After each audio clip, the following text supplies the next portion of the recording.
Françaises, Français, mes chers compatriotes, depuis quelques semaines, notre pays fait face à la propagation d'un virus, le Covid-19, qui a touché plusieurs milliers de nos compatriotes.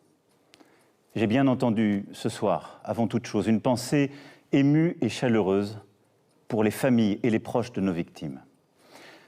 Cette épidémie, qui affecte tous les continents et frappe tous les pays européens, est la plus grave crise sanitaire qu'ait connue la France depuis un siècle. Dans l'immense majorité des cas, le Covid-19 est sans danger. Mais le virus peut avoir des conséquences très graves, en particulier pour celles et ceux de nos compatriotes qui sont âgés ou affectés par des maladies chroniques comme le diabète, l'obésité ou le cancer. Durant plusieurs semaines, nous avons préparé, agi. Les personnels des hôpitaux, médecins, infirmiers, ambulanciers, les agents des SAMU de nos hôpitaux, les médecins de ville, l'ensemble des personnels du service public de la santé en France sont engagés avec dévouement et efficacité. Si nous avons pu retarder la propagation du virus et limiter les cas sévères, c'est grâce à eux. Parce que tous ont répondu présent. Tous ont accepté de prendre du temps sur leur vie personnelle, familiale, pour notre santé. C'est pourquoi, en votre nom, je tiens avant toute chose à exprimer ce soir la reconnaissance de la nation à ces héros en blouse blanche, ces milliers de femmes et d'hommes admirables qui n'ont d'autre boussole que le soin, d'autres préoccupations que l'humain, notre bien-être, notre vie tout simplement. Je veux aussi ce soir saluer le sang-froid dont vous avez fait preuve. Face à la propagation du virus, vous avez pu ressentir pour vous-même, pour vos proches, de l'inquiétude, voire de l'angoisse, et c'est bien légitime. Tous, vous avez su faire face, en ne cédant ni à la colère, ni à la panique. Mieux, en adoptant les bons gestes, vous avez ralenti la diffusion du virus et ainsi permis à nos hôpitaux et nos soignants de mieux se préparer. C'est cela, une grande nation. Des femmes et des hommes capables de placer l'intérêt collectif au-dessus de tout, une communauté humaine qui tient par des valeurs, la solidarité, la fraternité. Cependant, mes chers compatriotes, je veux vous le dire ce soir avec beaucoup de gravité, de lucidité, mais aussi la volonté collective que nous adoptions la bonne organisation. Nous ne sommes qu'au début de cette épidémie. Et partout en Europe, elle s'accélère, elle s'intensifie. Face à cela, la priorité absolue pour notre nation sera notre santé. Je ne transigerai sur rien. Et un principe nous guide pour définir nos actions. Il nous guide depuis le début pour anticiper cette crise, puis pour la gérer depuis plusieurs semaines. Et il doit continuer de le faire. C'est la confiance dans la science. C'est d'écouter celles et ceux qui savent. Les plus grands spécialistes européens se sont exprimés ce matin dans une publication importante. J'ai réuni aujourd'hui, avec le Premier ministre, le ministre de la Santé, notre comité scientifique de suivi. Nous avons en France les meilleurs virologues, les meilleurs épidémiologistes, des spécialistes de grand renom, des cliniciens aussi, des gens qui sont sur le terrain et que nous avons écoutés comme nous faisons depuis le premier jour. Tous nous ont dit que malgré nos efforts pour le freiner, le virus continue de se propager et est en train de s'accélérer. Nous le savions, nous le redoutions. Ce qui risque de se passer, c'est que la maladie touchera d'abord les personnes les plus vulnérables. Beaucoup d'entre eux auront besoin de soins adaptés à l'hôpital, souvent d'assistance respiratoire. C'est pourquoi, et j'y reviendrai dans un instant, nous prenons des mesures très fortes pour augmenter massivement nos capacités d'accueil à l'hôpital. Car l'enjeu est de continuer à aussi soigner les autres maladies. C'est aussi de se préparer à une possible deuxième vague qui touchera un peu plus tard, en nombre beaucoup plus réduit, des personnes plus jeunes, a priori moins exposées à la maladie, mais qu'il faudra soigner également. Dans ce contexte, l'urgence est de protéger nos compatriotes les plus vulnérables. Et l'urgence est de freiner l'épidémie afin de protéger nos hôpitaux, nos services d'urgence et de réanimation, nos soignants qui vont avoir à traiter, comme je viens de vous l'expliquer, de plus en plus de patients atteints. Ce sont là nos priorités. C'est pour cela qu'il nous faut continuer de gagner du temps et suivre celles et ceux qui sont les plus fragiles. Protéger les plus vulnérables d'abord. C'est la priorité absolue. C'est pourquoi je demande ce soir à toutes les personnes âgées de plus de 70 ans, à celles et ceux qui souffrent de maladies chroniques ou de troubles respiratoires, aux personnes en situation de handicap, de rester autant que possible à leur domicile. Elles pourront bien sûr sortir de chez elles pour faire leurs courses, pour s'aérer, mais elles doivent limiter leur contact au maximum.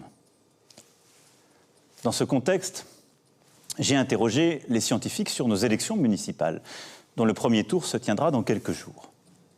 Ils considèrent que rien ne s'oppose à ce que les Français, même les plus vulnérables, se rendent aux urnes.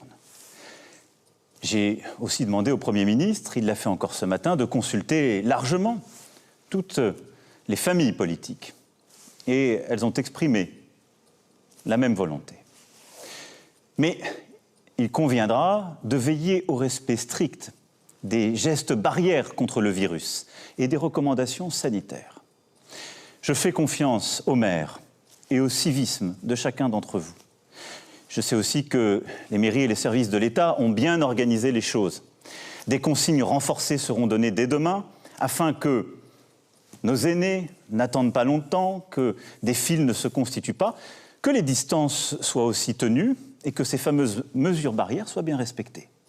Mais il est important, dans ce moment, en suivant l'avis des scientifiques comme nous venons de le faire, d'assurer la continuité de notre vie démocratique et de nos institutions. Voilà, la priorité des priorités aujourd'hui est donc de protéger les plus faibles, celles et ceux que cette épidémie touche d'abord. La deuxième, c'est de freiner l'épidémie. Pourquoi ? Le ministre de la Santé, le directeur général de la Santé vous l'ont expliqué à plusieurs reprises, pour éviter l'accumulation de patients qui seront en détresse respiratoire dans nos services d'urgence et de réanimation. Il faut continuer de gagner du temps et pour cela, je vais vous demander de continuer à faire des sacrifices et plutôt d'en faire davantage, mais pour notre intérêt collectif. Dès lundi et jusqu'à nouvel ordre, les crèches, les écoles, les collèges, les lycées et les universités seront fermés. Pour une raison simple, nos enfants et nos plus jeunes, selon les scientifiques toujours, sont celles et ceux qui propagent, semble-t-il, le plus rapidement le virus, même si pour les enfants, ils n'ont parfois pas de symptômes et, heureusement, ne semblent pas aujourd'hui souffrir de forme aiguë de la maladie. C'est à la fois pour les protéger et pour réduire la dissémination du virus à travers notre territoire.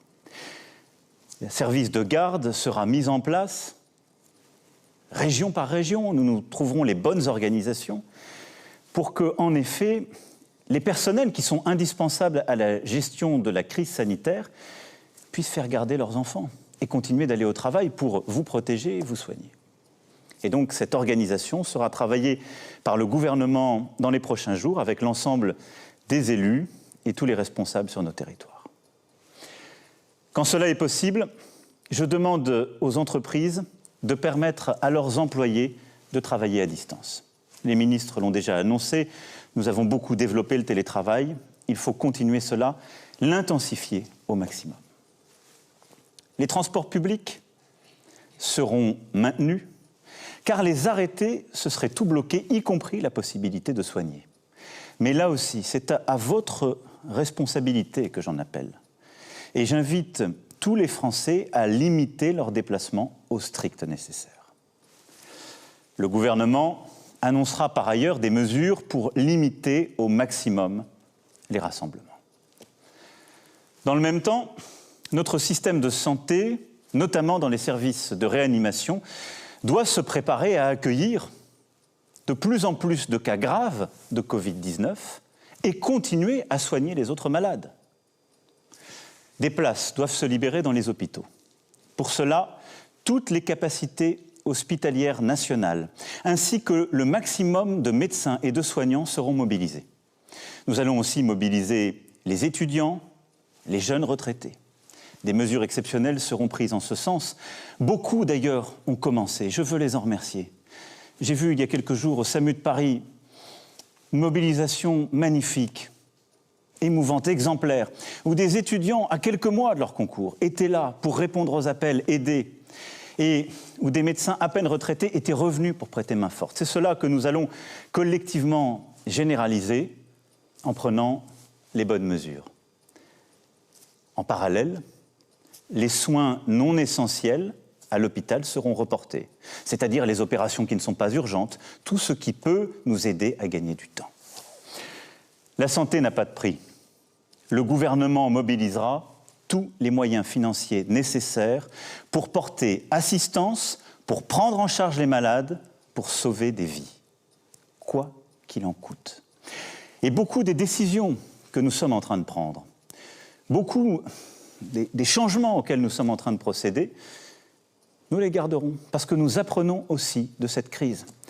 Parce que nos soignants sont formidables d'innovation et de mobilisation, et ce que nous sommes en train de faire, nous en tirerons toutes les leçons et sortirons avec un système de santé encore plus fort. La mobilisation générale est également celle de nos chercheurs. De nombreux programmes français et européens, essais cliniques, sont en cours pour produire en quantité des diagnostics rapides, performants et efficaces. Nous allons améliorer les choses en la matière et au niveau français comme européen, les travaux sont lancés.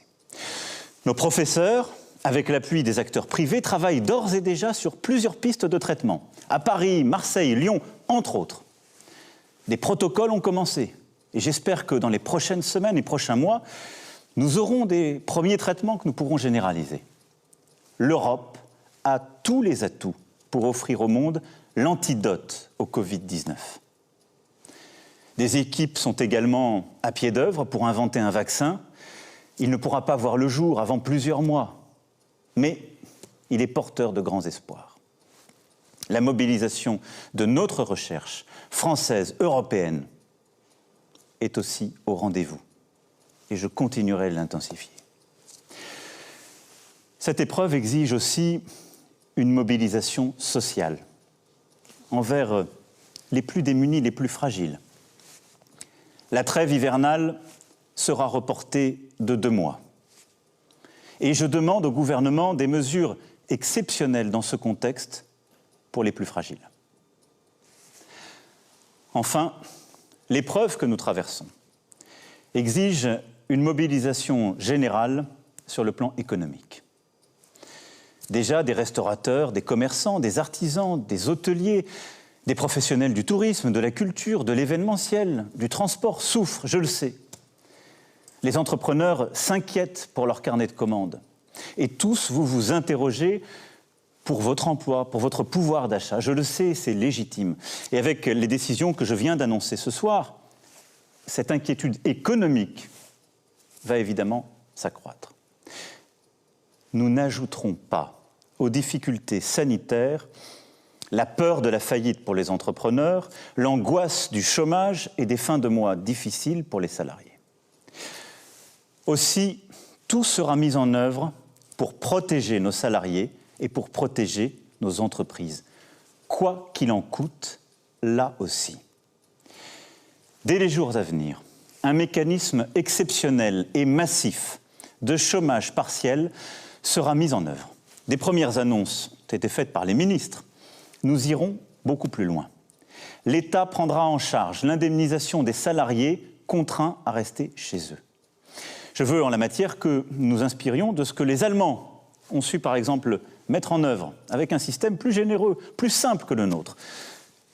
Je veux que nous puissions préserver les emplois et les compétences, c'est-à-dire faire en sorte que les salariés puissent rester dans l'entreprise, même s'ils sont obligés de rester à la maison, et que nous les payons.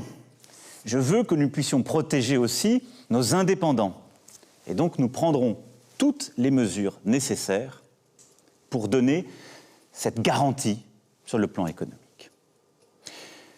Toutes les entreprises qui le souhaitent pourront reporter sans justification, sans formalité, sans pénalité, le paiement des cotisations et impôts dus en mars. Nous travaillerons ensuite sur les mesures nécessaires ou d'annulation ou de rééchelonnement. Mais je nous connais collectivement. Il prend toujours trop de temps à faire cela. Je veux, pour nos forces économiques, des mesures simples. Les échéances qui sont dues dans les prochains jours et les prochaines semaines seront suspendues pour toutes celles et ceux qui en ont besoin. Nous défendrons nos entreprises de toute taille. Nous défendrons l'ensemble des travailleurs et des travailleuses. En parallèle, j'ai demandé au gouvernement de préparer d'ores et déjà un plan de relance national et européen cohérent avec nos priorités et nos engagements pour l'avenir. Nous devons aussi porter une réponse européenne. La Banque centrale a déjà aujourd'hui fait part de ses premières décisions. Seront-elles suffisantes? Je ne le crois pas.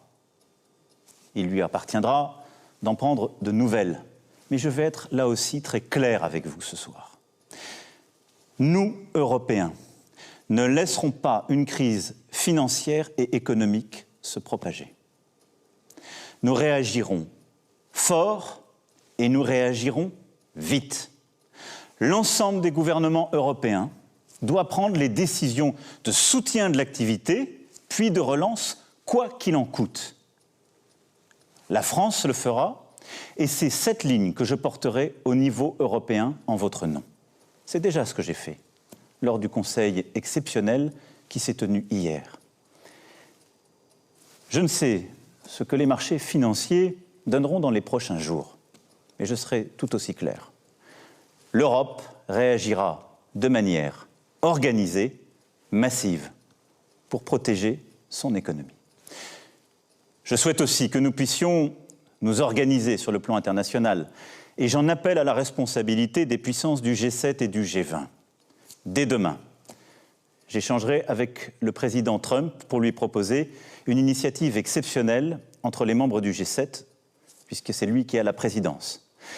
Ça n'est pas la division qui permettra de répondre à ce qui est aujourd'hui une crise mondiale, mais bien notre capacité à voir juste et tôt, ensemble, et à agir ensemble. Mes chers compatriotes, toutes ces mesures sont nécessaires pour notre sécurité à tous. Et je vous demande de faire bloc autour d'elles. On ne vient pas, en effet, à bout d'une crise d'une telle ampleur sans faire bloc. On ne vient pas à bout d'une crise d'une telle ampleur sans une grande discipline individuelle et collective, sans une unité. J'entends aujourd'hui dans notre pays des voix qui vont en tous sens. Certains nous disent « vous n'allez pas assez loin et voudraient tout fermer » et s'inquiètent de tout, de manière parfois disproportionnée. Et d'autres considèrent que ce risque n'est pas pour eux. J'ai essayé de vous donner ce soir ce qui doit être la ligne de notre nation tout entière. Nous devons aujourd'hui éviter deux écueils, mes chers compatriotes. D'une part, le repli nationaliste. Ce virus, il n'a pas de passeport. Il nous faut unir nos forces, coordonner nos réponses, coopérer. La France est à pied d'œuvre, la coordination européenne est essentielle et j'y veillerai. Nous aurons sans doute des mesures à prendre, mais il faut les prendre pour réduire les échanges entre les zones qui sont touchées et celles qui ne le sont pas. Ce ne sont pas forcément les frontières nationales. Il ne faut céder là à aucune facilité, aucune panique. Nous aurons sans doute des mesures de contrôle, des fermetures de frontières à prendre. Mais il faudra les prendre quand elles seront pertinentes et il faudra les prendre en européen à l'échelle européenne. Car c'est à cette échelle-là que nous avons construit nos libertés et nos protections.